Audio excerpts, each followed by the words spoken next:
How to send money from Gcash to Gcash. Launch the Gcash mobile application on your device. Log into your Gcash account using your registered mobile number and MPN. On the Gcash dashboard, locate and click on the Send Money or Send button. This option is usually represented by a paper airplane icon. From the list of available options, choose Express Send. This option allows you to transfer money quickly between Gcash accounts. Input the Gcash mobile number of the recipient. Ensure that the number is correct to avoid any transfer issues.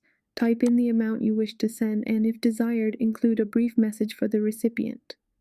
This step allows you to personalize the transaction. Double-check the recipient's account number, name, and the specified amount to ensure accuracy.